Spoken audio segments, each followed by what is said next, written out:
going to go deeper. We are going to understand the psychology of learning. Because before we teach something, we should know the problem first. Before we go to the solution, if we have not understood the problem itself, how are we to go to find the solution? Therefore, understanding the problem is very important. Therefore, why teach English language is the very first thing that we need to understand. It is just to combine, because in our institution, because see, for example, in outside institutions, they have their own aims. They have their aims and objectives of teaching English. But what is the aim and objective of our Sri Sathya Sai Lok Seva Gurukulams, Sathya Sai institutions? What is the aim of teaching English? Only this: preach unto the world the truths of the Vedanta. Preach the religions everywhere, to every nook and corner. And Vivekananda says, my hope lies in the youngsters. Because in our Gurukulams, we have to create gurus.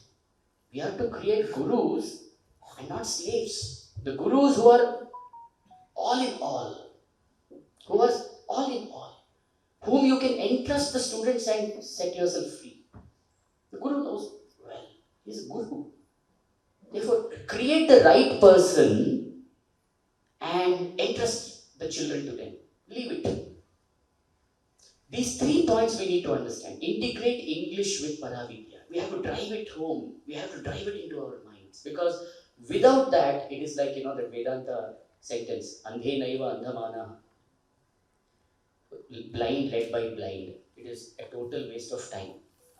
We are not to teach English for any other purpose. We have to teach English for only this purpose of teaching Paravidya through all subjects. In fact, through all subjects. Mathematics is a good subject which can be used for this. Infinity. Purnamadam, Purnamidam, Purnad, Purnam Udachyate. Purnasya Purnamadaya, Purnameva Vashishyate. That is full, this is full. If full is removed from full, full remains. Infinity remains. Look at the metaphor. Look at the imagery which is created in your mind. This one sentence. Look at we think, as I was telling you, Shakespeare said, but there are some memorable lines of even those authors. I'm not condemning them. There are those lines, for example, in Hamlet, Shakespeare says, to be or not to be, that's the question.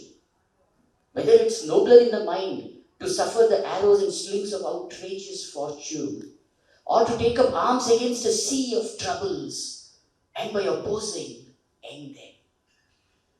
Look at this beautiful sentence. Whether it's nobler in the mind to suffer the slings and arrows of outrageous fortune, should be like cowards just accepting everything, or should we rise? Should we rise in revolt? Mahatma Gandhi taught this one great lesson: never tolerate injustice. He went to South Africa. There he revolted against injustice. He was beaten up. His bones were broken. But he said, I am going to revolt. He had his own nice way of revolting. He did not take to violence, but he never cooperated with injustice. Therefore, it's very, very important for us to know have a clarity about why we want English and how we are going to proceed. What is this problem that we are facing? Why the children are struggling? Where we have to find the solution? Which is the point we have to find the solution? Which is the stage that we have?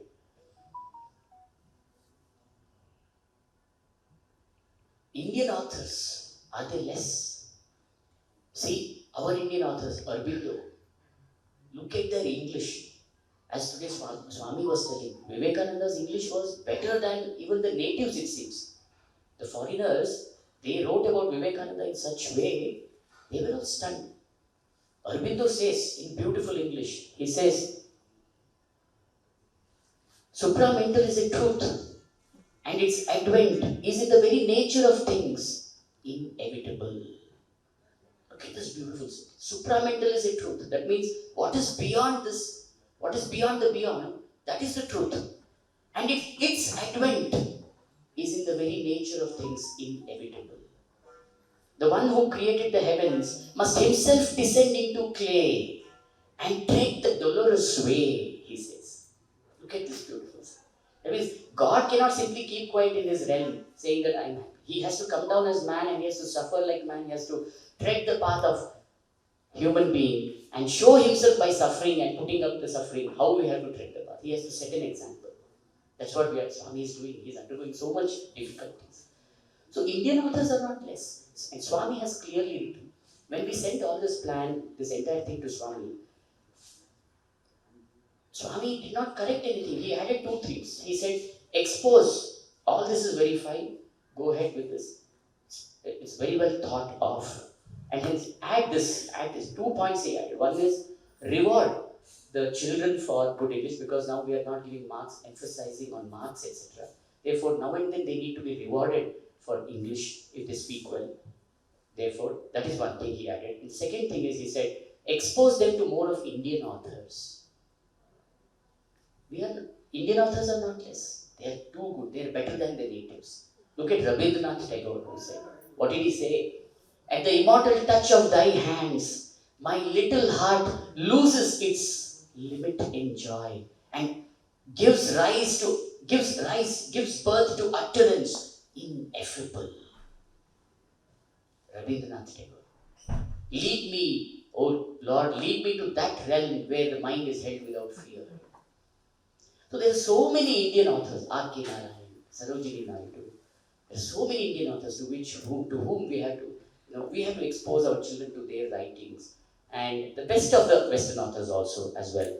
I'm not saying that's bad. Cowards die many times before their death. The valiant never tasted death but once, Shakespeare says. Or beautiful. There are some of If poem by Rudyard Kipling, for example. Rudyard Kipling says, if you can, start again, losing everything, and still begin everything with fresh note. Yours is the world, and what is more, you will be a man, my son, he says. Rudyard Kipling. A very, very good poem, If poem. So there are some beautiful poems. Daffodils by Wordsworth, who is a nature poet. So there's this literature part. We have to expose our children to the best. But this comes only after giving them the basic education, equipping them with the basics of pronunciation and writing, and then we have to expose them to all this of literature, beautiful literature, the best of literature, and how to do it, what is the way to do it, what is the blueprint, what is the psychology of all this. We'll learn it in detail from tomorrow. And as of now, I would like to just wind up my talk with just telling this much, that the aim of our institution is to teach that we must have compassion, we must develop selfless love, and we must develop selfless service in our students, develop that attitude in our students. And as Vivekananda said, to him who wants nothing and does not get himself mixed up with them, the manifold changes of nature are one panorama of beauty and sublimity. This we have to keep it in mind. Desirelessness we have to teach them. We have to teach them ceiling on desires.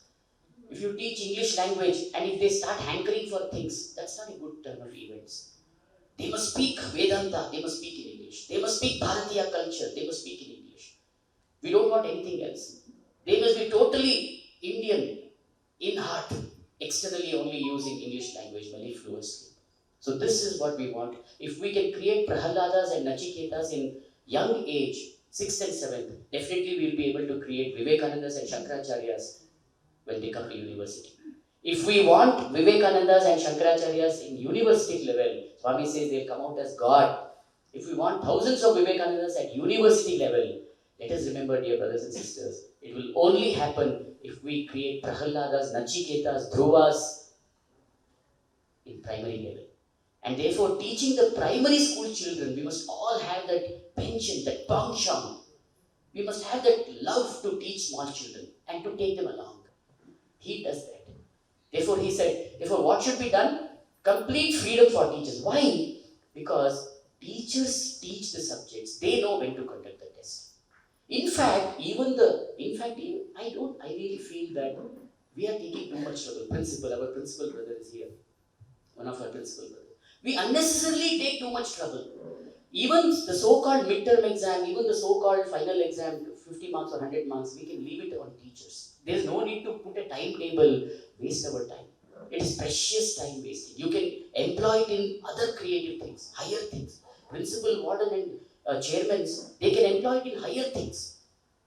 If we put our time in simply putting timetables for invigilation, for classroom, for this test and for that test. When are we going to do the higher things which will please Swami? Swami wants that we should see that everything is happening spiritually. Therefore, even the so-called midterm exam, 50 marks or 100 marks, we can leave it to the teachers. They can discuss with other teachers and find out time, and they can conduct their test in their own. No need of setting question paper and giving it to principals. Teachers will conduct it in their class. Question paper. Are they not trustworthy? Department should be made where one HOD must be there in one school. Every school must have HOD. Swami told the same words today. Every school must have HOD to begin with English and Sanskrit, he said, to begin with. Afterwards, all subjects, in fact. Look at the amount of freedom the principals will get, amount of time they will get. Once they create the right person and interest, once they create the right person, if, for example, we know, now, if the doctor comes and we know this is the right person, the doctor is a specialist, and we have handed over the patients to the doctor, do we have to again keep checking? We know that he is there with them, he will do the right needful. You can set at rest. You can be carefree. Similarly, create the right persons and entrust them. Train them to become the perfect person. Train them to become the eligible teacher, that perfect teacher. And if you make a department, what is the great advantage? The HOD who is already eligible, he'll be able to transfer all his knowledge and skill to the younger generation. And that legacy will continue. They will inherit from their elders. The HOD will, next, the other person will become HOD then. So each school must have a representative, one HOD who is an expert. Or if it is not there, suppose such teachers are not there who can become HOD, they can follow other institutions, a central body. One person should be the head of all the subjects. One person should be the head of all the institutions for that very subject. Each institution, one HOD, and one overall HOD for that subject for all campuses. That's how professional growth can be had. That's how professional growth can be had. Not by any other way. Not by, everybody conducting the same kind of blueprint. All subjects conduct only for 50 marks. All subjects forcibly do test at this time. One teacher may want to do the test for 10 marks because he knows I have taught 2 chapters. Another teacher may want to do for 20 marks. Why not? What is wrong? Why should we force the teachers to everybody to come to the same line? Can everybody wear the same size of shoes? Everybody will have their own sizes of shoes. Everyone can't fit into the same. So, adhering to the few do's and don'ts, and which will be very, very useful, because certain things definitely, otherwise it will be chaos. It will be, if every teacher is left to do according to his own self, it will be chaos. So, but there are certain rules and regulations which must be the same. It must be same uniform method for all. That we will tell with, and we'll tell you what are those things which we have to bear in mind, where we have to be same, but keeping that maximum freedom for teachers. Keeping certain things which are absolutely necessary, which cannot be dispensed with, which are indispensable, giving maximum freedom to teachers. This is the way professional growth can be had for the subject, for the teachers, for the students. Empowering students, I call it. Empowering students, empowering teachers. Empower, this is the word. Look at the depth of that word. We are going to make students independent of teachers. Just come to think of this. If a teacher starts teaching every word and explaining every word at 9th standard and 10th standard level, if a student is not able to read on his own, it means it's a failure. It's not a success. Teacher may teach very well.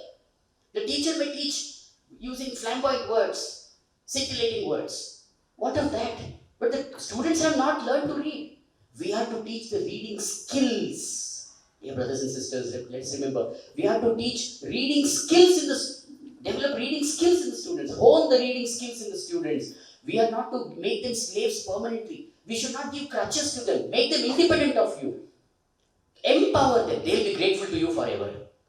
Teach them something which they will remember forever in their life. Then they will be grateful to you forever.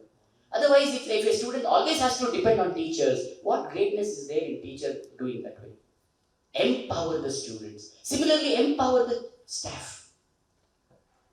Empower them. Give them something which is a lifelong achievement, which they can use always. So, keeping this in mind, understanding the problem very well. And the third point which I told you was, the same teacher must take them throughout as far as possible. And nobody should feel that, that hierarchy. Nobody should feel that, I belong only to 11th and 12th. I belong only to 9th and 10th. then do you mean to say that some people are always to be condemned as primary teachers? Some people are always to be, adored as high school teachers, higher secondary teachers. Then it will become like, inferiority, superiority. What is all this going on? First thing is a clarity on these things. A clarity, a perfect clarity. So this one, the third one is any teacher should be able to teach any class. Are you all ready to teach any class? Yes. Then you are all, I will tell you, if you are all ready to teach even first standard, I will tell you, you may ask me, have you taught first standard? I have taught first standard. I have been a teacher for first standard, second standard, third standard. I was a class teacher of all 3 classes. 4 years I have taught. Smallest children. There's a school called Jyoti Kendriya Vidyalaya in Bangalore. And when I wanted to join as a teacher, I was actually wanting to join as a doctor at first. If I'm deviating a little, if you can permit me. I went to Swami and gave 2 letters. One letter I had written Tenali Rama, who drank both the contents from Kali Mother. I had kept 2 letters. On one letter was written teacher, another letter was written doctor, because I had revived from a very major health problem. I had all kind of, because I had indulged so much from my childhood. I was eating like a glutton. I had finished all my enjoyments. Therefore, I had become diseased. And somehow I got a doctor, and I somehow, by God's grace, I corrected myself. I got back my health.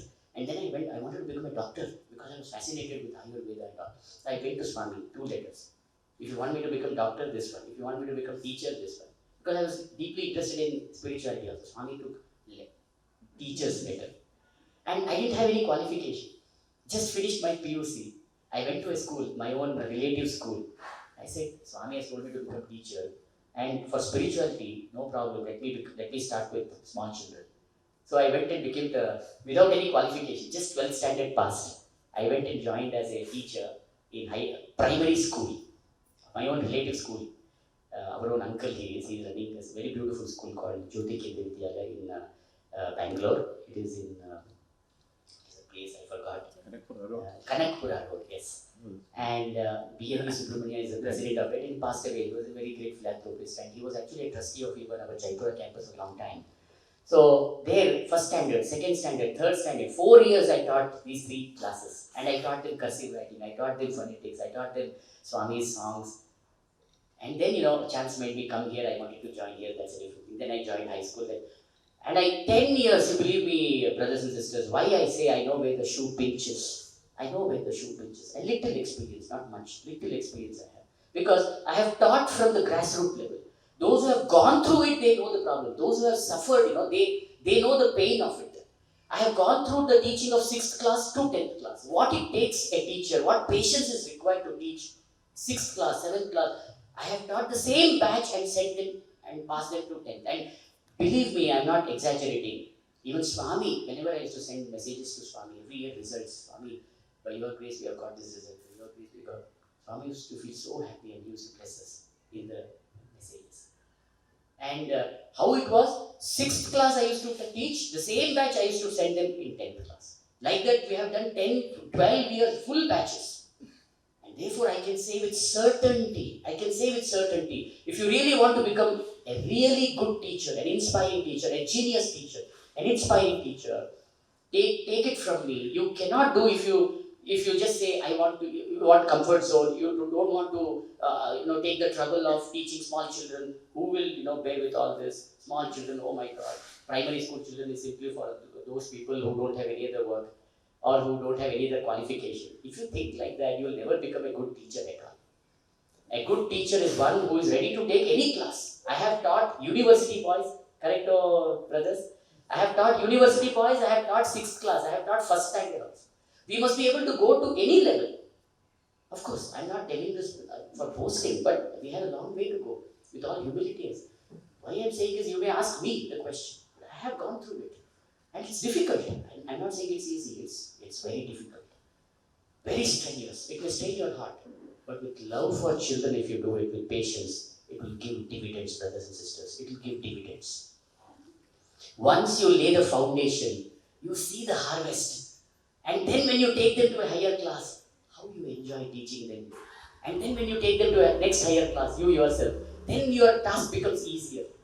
And when I used to do like that, 6th and 7th, I used to set the foundation. And I used to teach them, and they used to come till 8th. Then afterwards, 9th and 10th, it was simply, what I used to do. Show them video shows, tell them stories, take them outside. Nothing else. And chapters, they would do themselves in the class. I used to say, just teacher should be a facilitator. They used to read themselves because I used to teach them phonetics. They knew phonetics, they knew dictionary, they could see the pronunciations. They knew everything. I was just solving doubts for them anytime, anything, facilitate. Teacher should be only a facilitator. In fact, teacher spoils everything by teaching too much. Who are we to teach too much? Growth comes from within. Who are we to teach too much? We explain so much that it's not necessary actually. We should learn, we should make them read silently and they should start thinking. They have to start thinking about it. They should, imagine. Imagination. That is, Aristotle said, imagination is more important than knowledge. Aristotle said. They should learn to imagine things. Therefore, we should just be silent. In 6th and 7th, we have to talk a little more. 8th onwards, we don't have to talk more at all. Allow them to talk. Conduct activities. Take them outside. Field trips. Show them video shows. Beautiful. Conduct co-curricular activities. Just make them, it will be a kind of feast for them. It will be kind of celebration for them. They should feel that whenever you go to the class, they should be so happy with your class. It will be like a celebration for them. Otherwise, you go to the class, even 9th standard level, we'll finish the portions. Come on, open this chapter. Now I'll explain this poem to you. You're killing English language. You're killing the students. You're killing everybody. They must just enjoy your class. They must be anticipating your class every now and then. When will they do it? Just think. Will they do it if you say that I'll give you a test? They will do it if they know that now teacher is coming, he will give us so much entertainment, he will show us video shows. So when can you do that? When you already have given the foundation in 6th and 7th. What I did this year, in fact last year, though I was not getting much time because now we were into Paravidya, but still with whatever little time I was getting, I used to just enjoy teaching these children. And I struggled with 1 year. 8 boys were MNP boys. 8 boys were MNP boys out of 16 students who came last year in COVID conditions. Struggled and struggled. I taught them alphabets and cursive writing. 4 months. Can you believe, dear brothers and sisters? 4 months. I struggled with them. 5 months, 6 months. Only cursive writing and phonetics. Only that, 6 months. And then now, you see our boys. How they will read, how they will write cursive writing, how beautifully they speak. You will get dividends. You will feel that happiness. And then your job is easier. We don't have to do anything. Just tell them, write 1 page copywriting, they will write. We don't even have to teach anything. Tell them, show them one video show. Keep a worksheet. Your job becomes so easy. Their job becomes more. They will read everything. They will do everything. So there is a creative way and joyful way of inculcating all this. And it's only possible in the condition of liberty. I strongly believe that there should be a body of only English teachers, there should be a body of only mathematics teachers, there should be a body of only, and others should not interfere. Why did Swami remove CBSE board? Why did Swami remove government aid? Most of you know that there was government aid for our colleges here. Why did Swami remove government aid? Why did Swami remove all this? He didn't want government interference. Now in our own institution, if we start getting interferences, will our subject grow? And who should understand this? You as teachers should understand this. It is not the mistake of our elders, because they do it with the best intention. They will tell you, they will think that you don't know much any better. You tell them these ideas, you tell them you are going to do this, don't worry. Convince them, that's all. It is our duty to convince the elders. It is not the elders' mistake. Therefore, I feel that 90% mistakes lies with us, that we are like this, docile. We are not active, we are not dynamic, we are not into real, real righteous way of living. We just follow elders. We don't want to take any trouble at all of thinking how we should do on our own. Let us commit mistakes, no problem. Can't we do it on our own? Give maximum freedom to teachers, no problem. What does it matter? Only few do's and don'ts. We will come to know. I'll show you all this with the help of my audiovisuals now. What are the few do's and don'ts which are necessary as a rule to keep for all institutions? Otherwise, it will be chaos, no doubt. There are some things. We have to be uniform. We can't completely give 100% freedom to our teachers, do whatever, then it will become chaos. That cannot be done, but 80% freedom to 80 to 90% freedom must be given to teachers. They should invent new methods of teaching. Hundreds of methods will be there. And this methodology, this common syllabus, the common assessment pattern we are going to lay down this time and carry it out and see how it will be, how it is joyful, how it will create a lighter mind in your being. You'll feel so light, you'll never feel that because the moment you will be answerable to principal, warden, you have to give question paper. That is what sits on our head. That is the reason why we are not happy. Tell them, you leave it to us. We are the teachers. If you don't have HODs, we'll follow some central body. We'll follow other institutions. We have that line. All institutions follow one method. Follow that. No problem. But let not others interfere and let them give them freedom. In that condition of freedom, in that ambience only growth is possible. And with that, so they reiterating once again, driving home again and again the same point. English for the sake of Paravidya, for the sake of Bharatiya culture. Every teacher must have freedom with only a few regulations which are mandatory, which are indispensable. And every teacher should be ready to take any class. You should be ready to take that pains. And you must not say, I don't want. Some teachers, they are so accustomed to, they don't want to grow at all. They say, I will be only in 6th and 7th. It's like that frog in the well. And it seems one new frog came into the well, and that new frog said from outside, have you seen the world outside? And this frog in the well said, it seems, oh, I'm so happy here. This is all my world, this 5 feet, this well inside is all the world I have. I'm so blissful here. And he said, no, you don't know the beauty of outside nature, the vast ocean. Come, I'll take you one day. And once somehow they hopped outside and they went, then they saw this frog sees and it comes, oh my God, there's a heaven of difference. Totally different. So if we don't want to grow, then also we are wrong. And if you say we always want to be, 9th and 10th teachers, we are great, we are superior, we are, the aristocrats. If you say that is also wrong. Let us be ready to take any class.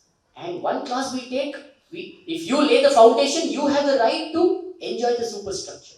It's not only 9th and 10th, it's like, slaves they require. They require some slaves to prepare them for 9th and 10th. No, I am 9th and 10th teacher. Come on, you prepare for us. You have done your job. What is this? Everybody is equally important. Primary teachers are equally important. And give them a chance to grow. Therefore, let the teacher teach 6th class. Let him take the same 7th class. Let the same teacher 8th class. If possible, 9th, 10th, 11th, 12th. Again, the 12th standard should. Again, if possible, university. If possible, come back to again 6th class.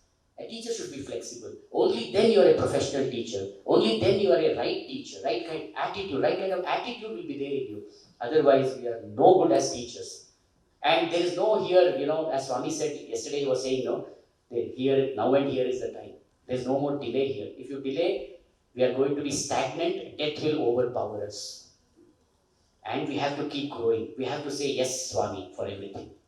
And this is the spiritual way of telling yes, Swami, even in subjects. English for Paravidya, maths for Paravidya, science for Paravidya, everything Paravidya. Finally, only Paravidya remains. What I am now talking is just Paravidya only. I am talking only spiritual principles only, nothing more. Because our aim is only to create Shankaracharyas and Vivekanandas at university level. So we want to create Nachiketas, Prahladas, Dhruvas at primary level. Then only we will have Shankaracharyas, Vivekanandas, Arbindos, university. So saying this much, we are going to do it. And then see the results. Let us see the results. All these years, has the result been better? Why can't we take a risk now? All these years, has it been better? Any better? That is why Swami has brought this workshop. No? He thought, if it was a better thing, this workshop itself would not have been conceived of. Anyway, all these years we have suffered. Let us try one method. Let us take risk. In Premdeep session, Swami was telling once, I will take a risk. Because he's telling, I am doing a complete paradigm shift. I am completely doing a revolutionary shift and change in the way of education. Swami said, I am taking a risk. But I will take a risk. There is no use continuing the same way. I want to do it in a different way. He explained about all corporate things, how it is going to talks, and how actually the real thing will be in future. India will be the Vishwa Guru. If India has to be the Vishwa Guru, take it from me, language teachers will have to play a major role in this. Language teachers will have to play a major role. If India has to become a Vishwaguru. Swami said about Narendra Modi himself, Prime Minister himself is struggling. Imagine how important it is for us to take his word so seriously. So first, we teachers must equip ourselves very strongly. The moment we give proof, and let me tell you, all the aspects of English, like a teacher, cannot be like piece. He cannot afford to have piece knowledge. If you suppose, for example, now you may feel little appalled, or you may feel little dazed. It may take time, struggle, no problem. Even now, if you want to become an English teacher, whoever wants to become an English teacher, they have to do this. What is that? They have to become self-sufficient. We can't have one teacher for handwriting. We can't have one teacher for grammar teaching. We can't have one teacher for, prose and literature. Sometimes some teacher will not know how to teach poetry. We'll have one teacher for poetry. So in English teaching only, suppose for one class if we have 6 teachers, that's all the worst of it, even more worst. When we are conceiving of one teacher for all years, the same teacher, if we are going to have 5 teachers for one class, it will be even more worse. Therefore, all these aspects we must become self-sufficient. What is that? We must have good handwriting. What is that handwriting? Joining handwriting. I don't say it is compulsory. But if we don't teach joining handwriting, what is the handwriting at all? Without that, I wonder. In examinations, if we have to write fast, if we don't join the letters and write, we don't know how to write it beautifully also. What is it? Some people talk against cursive writing so much. They think that we are forcing this cursive writing. They think that, we are... But my point is, if you have to write a letter every time removing your hands, it will take so much time to complete your question paper. Answer paper in the examination depends on your speed, depends on your handwriting. And I'll tell you, at present moment, even NIOS or CBSE or any state school, 99%, 99.9%, they don't read your scripts. Take it from me. They don't read your scripts. Do you think they read your script, board examination? They just go by your handwriting. They'll see your handwriting, beautiful handwriting. Oh, you have written 4 pages, beautifully written, give 10 out of 10. This is how it happens. So the importance of handwriting then, how important? And do you think handwriting, they can all of a sudden learn it in 10th standard? Oh, now board exam is there, now let us start learning. It's impossible for them to learn it now because hand would have got accustomed to all bad hand. Undo that and to do it, almost impossible. To undo the wrong thing and then to cultivate the right thing, almost impossible. Impossible, that's all. Therefore, when to teach handwriting? Only in 6th class when they are tender. Even 1 year delay, you will find it afterwards, the teacher will have to struggle. He will perspire. He or she will perspire. 1 year delay, they would have learned some bad handwriting. Afterwards, you ask them to write, very difficult. Even now itself, 5 years, they would have learned something. But okay, 6th class, somehow we have to struggle now. We have to struggle, no other way. And once you form it, it will be continuous dividend for you till 10th standard. A great harvest for you. You can see the handwriting. I have seen, in CPSE, I've kept even books, now also papers ready. I can show you how beautifully they have written. Because they have learned in 6th class level. 6th and 7th. Then it continues automatically. We don't have to struggle for it afterwards. So handwriting is one. Pronunciation. What about pronunciation? Some teachers may write beautifully, but they don't know how to pronounce. They don't know how to speak, suppose. So that becomes all the more difficult. Therefore, one teacher should be able to be self-sufficient. And we can learn it. We can train ourselves. We don't have to get afraid of it. Over a period of time, we can learn. Every one of you can become full-fledged English teachers. Good in grammar teaching, good in handwriting, good in phonetics, good in poetry teaching, good in everything. Public speaking, oratory, communication skills, everything. Therefore, we must have that.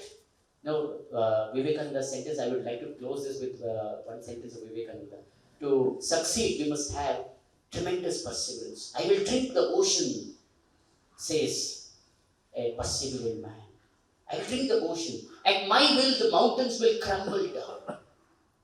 And have that sort of perseverance and work hard and you will reach success, says Vivekananda. Therefore, let us put our hard work. And I just ask you once more, please don't mind. How many of you are ready to teach primary school also? 6th class also. How many are ready to teach heartily? Age notwithstanding. Age notwithstanding. Age is not the criteria. No problem. One must be ready. Age is not the criteria for it. Who is that? Colonel Kentucky, what is that? Kentucky, He rose to success at the age of 85. He had depression problems. He tried to commit suicide at the age of 25. Series of blunders and series of failures in his life. Met with disasters. Got losses in business. At 50 years of age, he was almost, torn apart. Nothing in life, and finally, he tried something at the age of 75. He tried a new recipe, Kentucky chickens.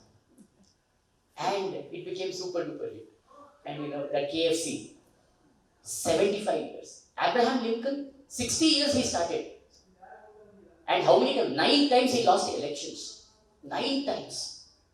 But he persevered and he succeeded. Age notwithstanding, because as long as we live, so long do we learn. As long as we live, so long do we learn. And the right way we have to learn. The right methodology we have to learn. The better way, better and better way. We have to keep learning, inventing new and new methods, innovative methods, more and more. And how do we do it? We need not invent activities. The secret word, I'll just tell you this and close. The secret and the magical word in English is exposure. That's all. What's that? Exposure. Just expose your students to listening. How was Prahalada created? Imagine, how was Prahalada created? He heard and heard stories. He was enthralled. And even when he was a child prodigy in devotion. He was ready to die. But he was so convinced about Vishnu. Listening. We are going to tell. See, after I tell you certain things, you may feel that, sir, all this we know. But yeah, we know. But we have never made a science of it. We have never pondered over it. We have made a piece of it. We have never known it as a whole. We have never used it as a science.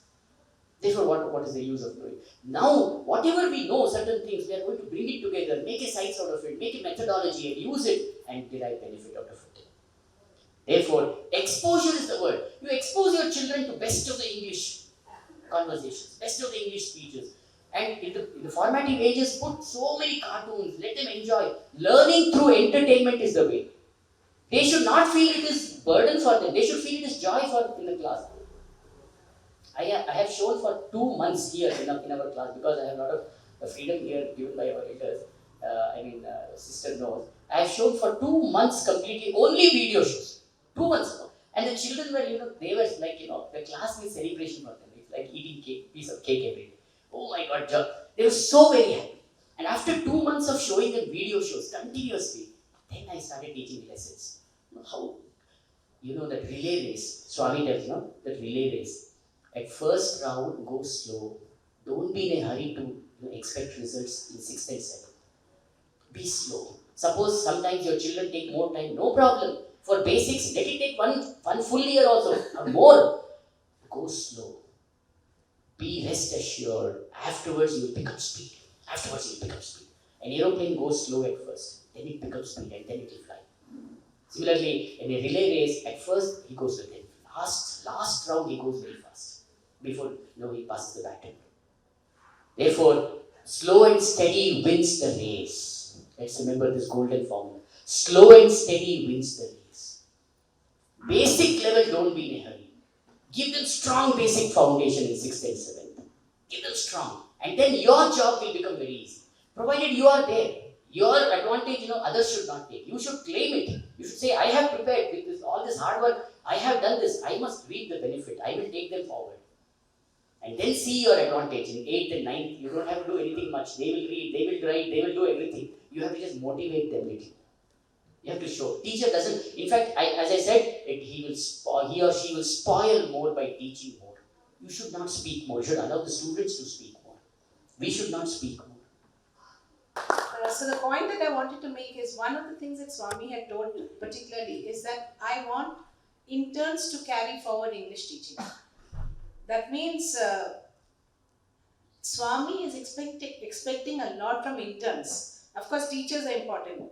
As we senior teachers are the facilitators. But the actual teaching has to be taken forward by interns. So this is one thing our young interns should remember, how much Swami has put his expectations on you. And when I see you all, I think when I see these children of 6th, 7th, 8th standard, maybe 10 years back, you are in their place. You would understand their needs much better. When I was interacting with the students and when Ananta Krishna brother spoke about Dhruvas and Prahladas, I think already many of these children are at that stage. They may be very young in their years, but their maturity and their wisdom is so much. I would consider myself a learner rather than a teacher. So I'll give an example of this. One of the boys in 6th standard at that time, I was speaking to him and we watch on the screen, how Swami walks past. So he spends a lot of time with these children. So I asked him, I told him, Swami is spending so much of time with you all, isn't it? What does he speak to you? What does he speak to you? He said, no, he doesn't speak anything. He takes our letters or we ask questions. Then he said, I had given Swami a letter. So I said, I see. Swami had given a letter. So did Swami say anything? No, he didn't say anything. Then after 2 days again I asked him, did Swami come and give you a reply while he was walking by? So he said, no, actually I'm waiting to hear his discourse. The answer will come from his discourse. So I was dumbstruck because here we elders are trying to, we see the physical form, whereas this child has understood Swami's subtle form at this age, 11, 12 years. So we must remember that many of these children whom we are teaching are all very, very precocious. They are very, very mature for their age. And they should be dealt with also as such. Because I'm sure interns will understand this. You might see like a kind of a telescope. When you see it from one side, you see a small form. When you look from the other side, you see the enlarged thing, the same thing. I mean, it's a different perspective. So interns will be able to understand what was I when I came here at this stage? What did I need? What was given to me? And you can work and improve on that when you start teaching. That empathy which you have, maybe older teachers, experienced teachers may not have. And another thing I'll just say before I wind up, that teaching, as Krishna said, may not necessarily mean actually teaching a language. Because when I started teaching the 6th and 7th children, I found that there was total lack of communication. I didn't know Kannada, a word. They couldn't speak to me with a word of English. So many a time what would happen is a textbook would be there. I would be controlling all the noise because they're not listening to me. And sometimes the class would end in singing bhajan. So the principal would walk past, he would just peep in what's going on. This is supposed to be an English class and children are singing bhajans. But first we must capture the child's, we must capture the child with what they want. So that noise is converted into music. And then gradually they start listening to you. Just go with the flow. That is what. My lack of Kannada knowledge was maybe a very major disadvantage. But I think in the end it worked out as an advantage because the children started at least trying to communicate with me. They tried their best to say a few words in English, and it is all a learning process for the teacher, so-called teacher in me. So these words.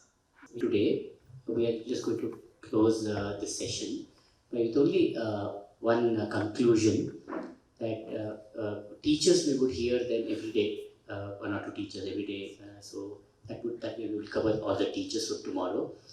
But as we have heard all brothers and sisters, some things come to our mind. For example, some have this Kannada medium difficulty, and some have this fluency difficulty. And so our sister also was telling about, she was Kannada background, she was asking. So there are so many difficulties we came to know about. So one thing I would like to emphasize that this is a workshop which will give you an understanding into the nature of things. It will give you an understanding into the nature of things.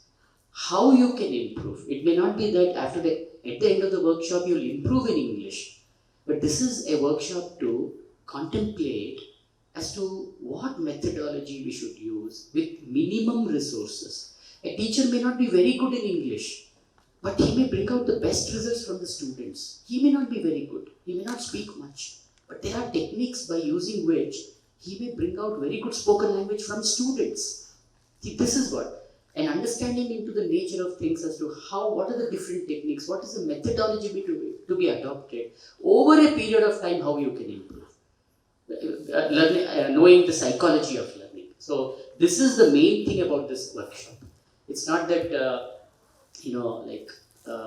after this workshop you're going to speak fiery, fire.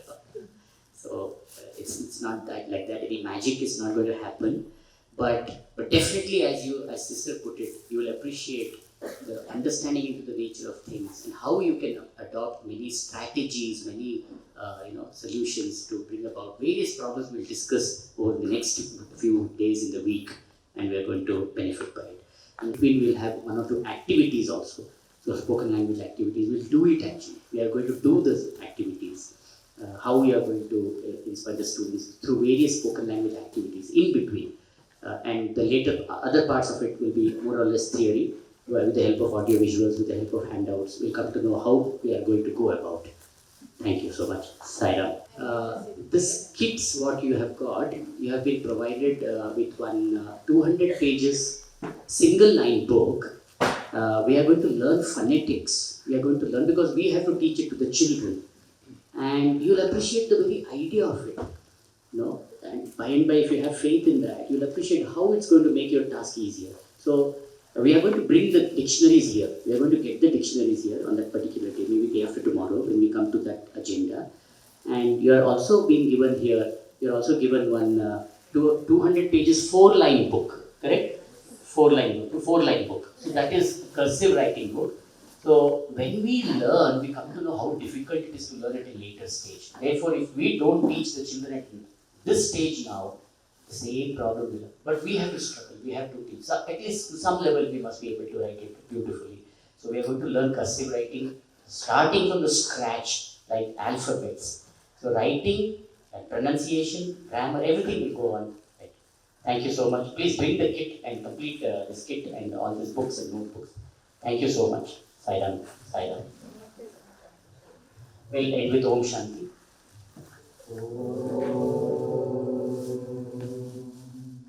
Shanti, Shanti, Shanti. Jai Bolo Bhagwan Shri Sathya Sai Baba Ji ki Jai.